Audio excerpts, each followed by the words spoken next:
So who wants some love? Hey, I'm Dr. Eric. I'm going to talk about the love hormone. Hey guys, I talk about all things related to muscle medicine, hormone optimization, hormonal fitness, and so much more. So we're going to talk about oxytocin. So it's actually a neuropeptide, but again, it's called a love hormone. It comes on with intimacy, cuddling.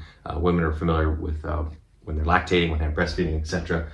But it's produced in the brain. And again, these are the things that kind of typically bring it on. Obviously, if you're not having children, again, it comes out and increases naturally with bonding, with skin to skin touch, cuddling, snuggling, kissing, etc. And basically, it's very important. It's active in the brain. It's active everywhere. There's receptors for oxytocin everywhere.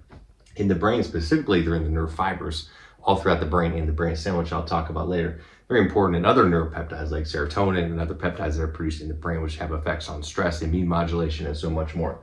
It's very important for the parasympathetic, sympathetic balance. Think of cortisol and oxytocin kind of like on a teeter-totter, right? One goes up, the other one goes down, and vice versa. So it's important to balance out that stress response. So it's very important for balancing out the parasympathetic and the sympathetic nervous system, which we all know how important that is because stress hits us all.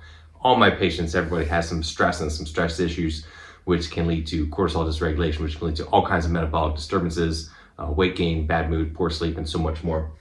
Oxytocin also very important for the brain cognition, functioning, and as I mentioned, sleep. Fortunately, oxytocin, like a lot of the hormones, they decrease with age, right?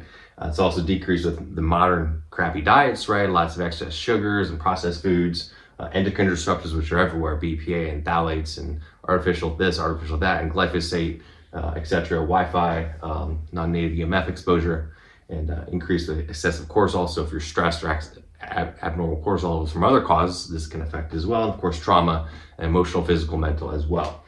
Deficiencies can lead to all kinds of problems. Notably insomnia. A lot of people have sleep issues, right? I've dealt with this myself, and a lot of my patients have as well. And it can also lead to excessive increase in cortisol, as I mentioned about that teeter-totter, right? So again, of course, cortisol is a lecture in itself, but obviously it can have adverse health effects on your brain, physically, mentally, and more. Adverse effects on memory, mood, sleep, disrupts your immune system, leads to weight gain, cravings, and all kinds of bad stuff. Badness. We don't want badness. We want goodness. So the other thing which is interesting is oxytocin activates neurons in the brainstem.